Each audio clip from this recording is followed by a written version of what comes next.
Tendo criado nosso terreno, agora nós vamos criar nosso personagem. Para isso, vamos abrir uma nova cena aqui e vamos importar o nosso modelo 3D do nosso personagem. O modelo do nosso 3D do nosso personagem está presente em Assets, Models, Player. Esse arquivo aqui, Player GLB. Então a gente vai pegar ele e vai instanciar ele nessa nova cena que a gente vai criar aqui. A gente clica aqui nesse ícone aqui que parece um ícone de link. A gente vai vir em Assets, Models, Player GLB. Pronto, a gente importou o nosso modelo do nosso jogador aqui. Agora a gente vai renomear o nó principal dele aqui, né? Que no caso está Player aqui. Para seguir a convenção, vamos colocar Player Model. Quando eu for salvar, você percebe que o Godot já está ajudando a gente, né? Que ele está separando exatamente onde está a letra maiúscula aqui. E isso, mais uma vez, reforçando porque que é importante aqui a gente seguir o padrão de Pascal Case para escrever aqui. Porque aqui, na hora que ele sugere esse texto aqui de nome do arquivo, ele vai sugerir em Snake Case o que está em Pascal Case aqui. Então, ó, se eu mudar a letra maiúscula para o R e tentar salvar, ele vai separar lá no R, ó. Porque a letra maiúscula agora está aqui. Então ele entende que player é uma palavra e R-model é outra. Então, mais uma vez mostrando como é importante seguir as convenções. Vou salvar aqui. Para voltar aqui, que a gente estava dentro da pasta dos assets, a gente clica aqui que ele vai subir na pasta py e ele vai voltando nas pastas aqui. Pronto, agora a gente está na res. Agora a gente vai em scenes. Vamos criar uma nova pasta para salvar as cenas do nosso jogador. A gente vai criar uma pasta chamada player e a gente vai salvar esse arquivo de cena nela. Feito isso, vamos criar uma nova cena. O nó principal dessa cena será um nó do tipo Character Body 3D. Então vamos instanciar um novo nó aqui, que será o nó pi. Ele será um Character Body 3D. Vamos renomear ele para Player. E vamos já salvar essa cena aqui, com o nome Player mesmo, na pasta Player. Agora a gente vai adicionar um nó do tipo Collision Shape 3D. E vamos renomear ele só para Collision Shape. E agora também vamos instanciar a cena que a gente criou anteriormente, que é a Player Model. Então vamos pesquisar Player Model e vamos instanciar ela. Perceba que Collision Shape está dando um warning aqui. Isso que acontece porque a gente não definiu o formato da colisão do nosso personagem. No caso, a gente vem aqui, clica em Collision Shape para resolver esse problema e adicionar uma forma de colisão ao nosso personagem. Nós clicamos no nó Collision Shape. No menu de propriedades aqui na direita, em Shape, está vazio aqui. A gente vai selecionar uma forma aqui. No caso, vamos usar a Box Shape porque ela é simples e não muito complicada. Clicando aqui, ó, quando eu clico aqui, ele aparece outro menuzinho aqui quando eu adicionei, ó. Esse menuzinho aqui é a box. Mexendo nesses laranjas aqui, ele aumenta e expande a box. Mas percebe que quando eu dimensiono a box, ele está movendo nosso personagem. Então, para não acontecer esse problema aqui, isso aqui só está acontecendo porque Player Model é filho de Collision Shape. Ou seja, quando eu dimensiono a box, ele está propagando a transformação de Collision Shape para Player Model. E a gente não quer isso. Então a gente vai desfiliar Player Model de Collision Shape e vamos resetar a posição dele, caso não esteja na origem. E agora a gente consegue manipular a Collision Shape de forma normal. E agora, no caso, é só ajustar aqui para o tamanho do personagem, de forma que cubra todo ele. No caso, eu não vou passar valores aqui, porque é justamente essa experiência de criação de jogos. Você tem um modelo 3D que você cria, você não recebe tipo as medidas deles assim, tipo especificamente, não, vai ser desse jeito aqui, é desse jeito que tem que fazer a colisão. Então, que tipo é para ganhar experiência mesmo. Tipo, se eu passar valores, você pode simplesmente só copiar e tipo não vai ter entendido como é que realmente faz o processo aqui, né? No caso, quem definiu a box fui eu, e não vocês. Feito aqui, ó. Parece que está bem justo aqui. Então, tá bem certinho. Então, eu vou salvar a cena aqui. E agora eu vou refiliar o Player Model de volta para o Collision Shape. Aí. Agora a gente conseguiu colocar certinho a nossa forma. Agora nós vamos adicionar uma câmera para o nosso personagem. Vindo aqui em novo nó, vamos pesquisar um nó do tipo câmera 3D e um nó do tipo Node 3D. No caso, a gente deixa Node 3D como filho de player e a câmera 3D como filho desse Node. No caso, por que eu vou criar um Node 3D e colocar a câmera como filha desse Node 3D e não como simplesmente a câmera 3D como filha direta de player? Isso eu vou fazer por uma questão futura. Porque futuramente a gente vai adicionar novas câmeras no nosso projeto, tipo câmeras de segunda e terceira pessoa. Então, esse Node 3D aqui que eu estou adicionando aqui agora, vai facilitar isso mais para frente. Porque se a gente adicionar só a câmera, depois a gente vai ter complicação na hora de girar aqui, tipo, por exemplo, ele vai girar aqui, todas as câmeras elas têm que acompanhar ele. Se tiver uma segunda câmera aqui, ela tem que acompanhar na hora que o personagem rotaciona. Então, para isso facilitar esse tipo de coisa, a gente vai criar esse nó, que no caso a gente vai rodar somente esse nó e não as câmeras. E isso vai facilitar muito nosso trabalho mais para frente. Eu vou voltando aqui à posição da câmera. Ó, mexam o Node 3D, não mexam a câmera, tá? Na hora de manipular. E vamos renomear ele. Esse Node 3D tem nome, ele vai ser o nosso câmera pivô. E essa câmera 3D vai ser nossa visão em primeira pessoa, então vamos renomear ela para First Person. Como é que funciona essa câmera? A base da pirâmide é a visão da câmera. Essa câmera aqui é a câmera perspectiva. Tem outros tipos de visão, como a ortogonal. A ortogonal ela faz a câmera ter uma visão que nem ficou aqui na minha tela aqui. E a perspectiva tem essa visão aqui que é geralmente a realista para jogos que nem esse que a gente está fazendo. No caso, para você ver o que a câmera está vendo, para você simular a visão da câmera, você pode clicar na câmera e clicar nesse menu aqui, esse botão aqui de visualização, que você tem a visão de como a câmera está. Isso aqui vai ajudar a gente a posicionar. No caso, você percebe que a câmera está do contrário, né? A gente vai querer colocar ela aqui no visor, só que no caso eu teria que girar ela aqui assim, ou girar ela aqui assim, para ela ficar certo. Só que se a gente fazer isso, nos controles a gente vai ter que fazer umas inversões lá, e para evitar isso, a gente vai rotacionar o nosso modelo. No caso, para fazer isso, não gire o Player Model. Se você girar o Player Model, isso vai desconfigurar a nossa hitbox aqui, ó. A gente configurou a hitbox, ó. A mochila dele já saiu para fora do nosso quadrado azul aqui, ó. Que é no caso da nossa Collision Shape. Então, não gire o Player Model, gire a Collision Shape. Como eu tinha falado anteriormente, quando a gente estava manipulando a Collision Shape, quando eu mexi aqui, a propagação do pai a transformação do pai propaga para os nossos filhos. Então, se eu rodar o Collision Shape, ele vai rodar o Player Model também. Então, por isso que a vantagem da gente usar o câmera pivô também é essa. Se eu rodar o câmera pivô, ele vai rodar a câmera, ó, percebe? Então, a gente vai usar dessa propriedade aqui, que Player Model é filho de Collision Shape. Por isso que é importante o Player Model ser filho de Collision Shape.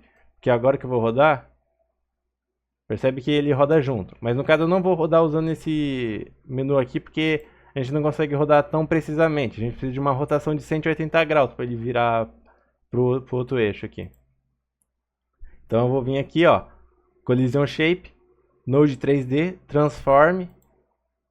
No caso, o eixo de rotação que nós queremos é o Y. A gente consegue ver por esse menu aqui na direita em cima aqui, ó. Tem Y, X e Z. O Z é o azul, o X é o vermelho e o Y é o verde. Então a gente clica aqui no Collision Shape, é o Y, 180 graus. Agora nós podemos finalmente posicionar a nossa câmera. Então vamos aqui, mexer aqui.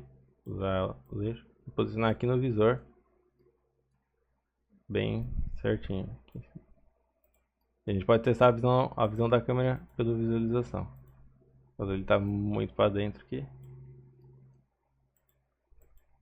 Aí, agora ele está certo. Agora, para o Godot reconhecer que quando eu abrir o jogo, rodar ele tem que me mostrar a visão dessa câmera. A gente vem aqui na câmera, clica nela aqui, em propriedades. Aqui a gente vai ter aqui ó, o Current. Em câmera 3D vai ter o Current. A gente ativa ele. E o Godot sabe que vai ter que me mostrar a visão dessa câmera na hora que eu iniciar o jogo com o nosso personagem. Então eu vou salvar aqui. Tá com a estrelinha, você tem que salvar. E agora a gente vai criar a cena principal. Vamos criar uma nova cena aqui. O tipo de nó dessa cena vai ser um nó do tipo Node. Porque essa cena ela vai ter tantos nós do tipo 3D quanto nós de interface. Então a gente vai usar um nó genérico. Então vamos criar como nó pai dessa cena um nó do tipo Node. Vou dar o nome dele de main. E como filho dele, vamos adicionar um Node 3D e dar o nome dele de game. E como filho de main, para ser meio que o game vai ser o pai de todos os nossos nós que vai ter o cenário aqui nesse campo 3D. E agora a gente vai criar um nó que vai ser pai de todos os nós de interface. No caso, esse nó que vai ser o pai de todos os nós de interface vai ser um nó do tipo Canvas Layer. E a gente vai dar o nome dele de UI. E a gente salva essa cena aqui. Vamos voltar. Aqui em Scenes mesmo, na raiz, vamos salvar essa cena como Main Scene.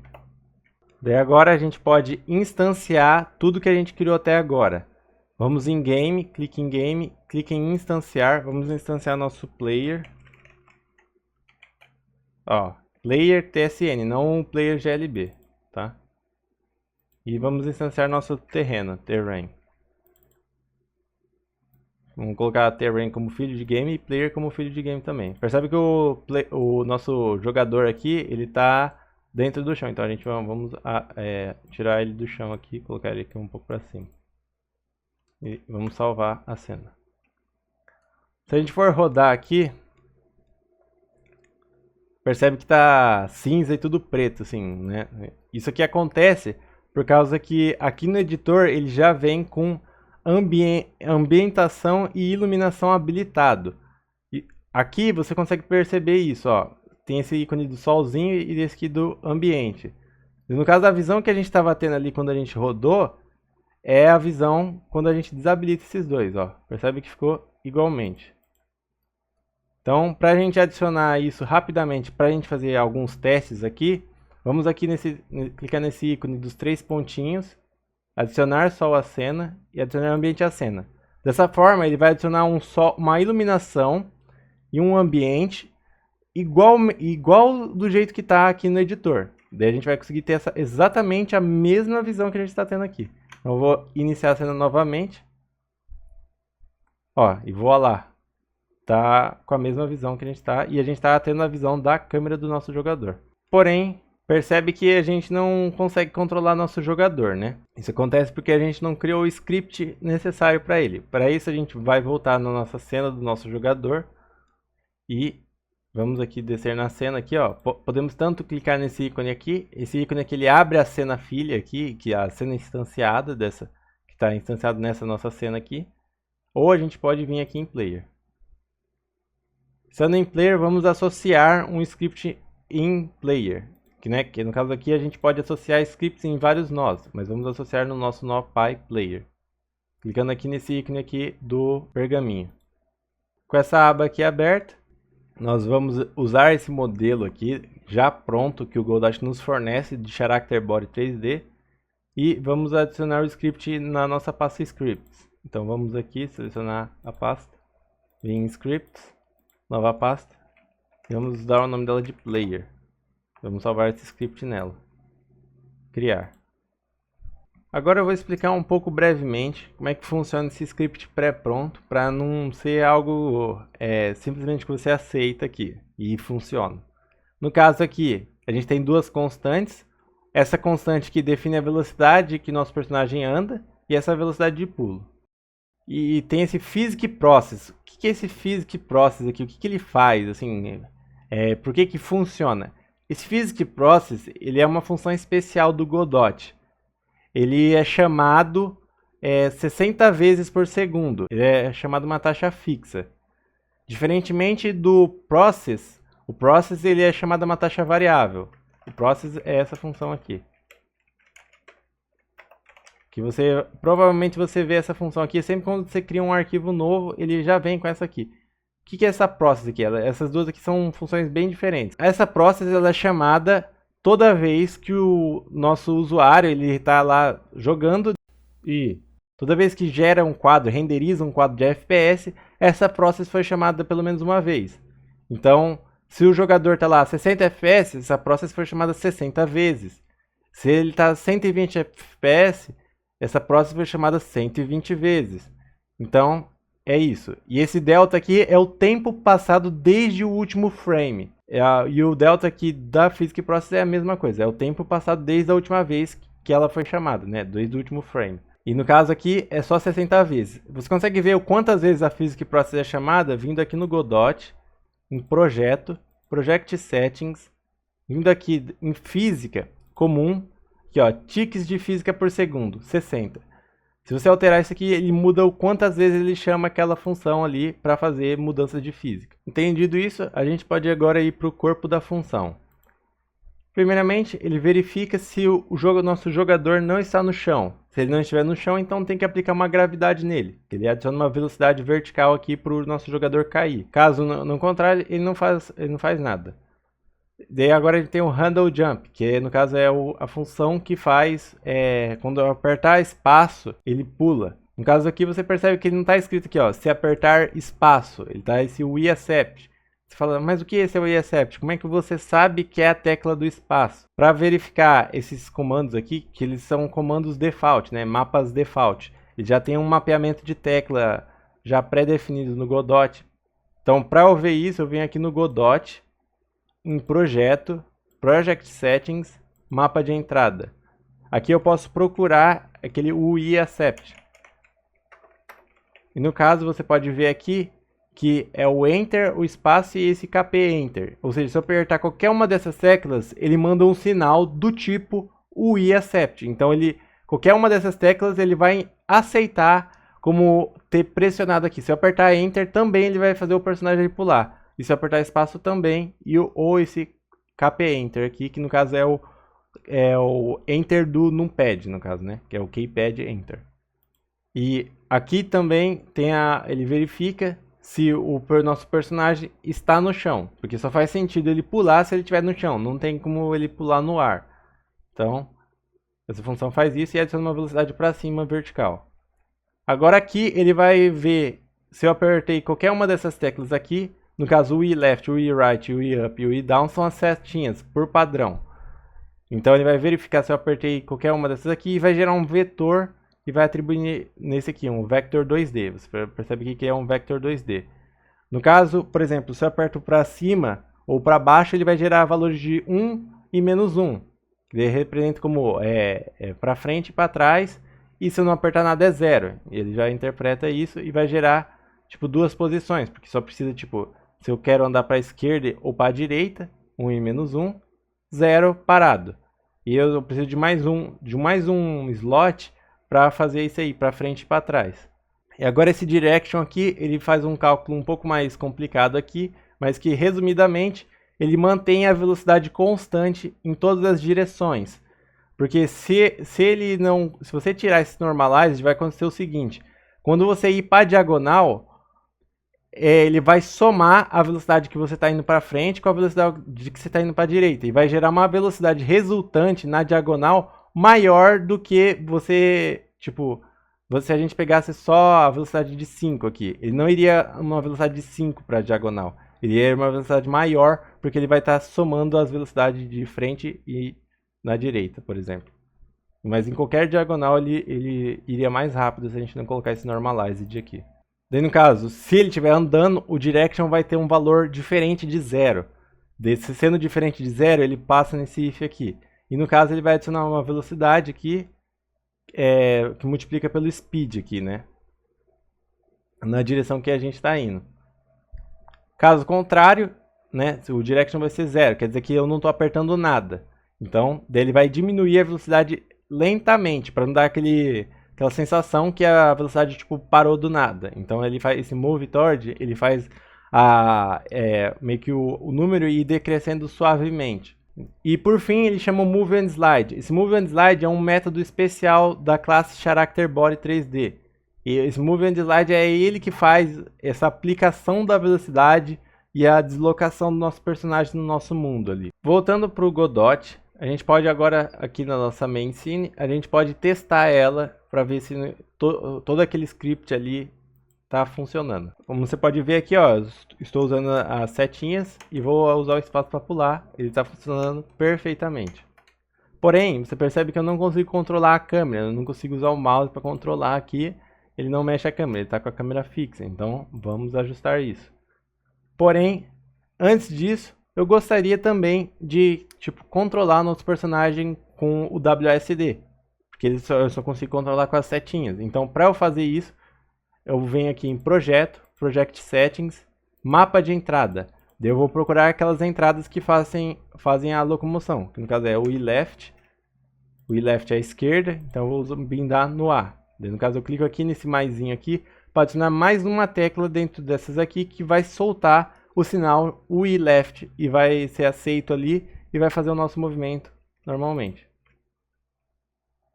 Então eu vou procurar o UI right aqui. No caso a gente pode só descer aqui que ele é um dos primeiros aqui. Ó, o UI right é direito, vamos bindar no D. O UI up é para frente no W e o UI down é para trás no S. Feito isso, posso testar agora na nossa cena. Eu consigo controlar nosso personagem tanto com o WASD quanto com as setinhas.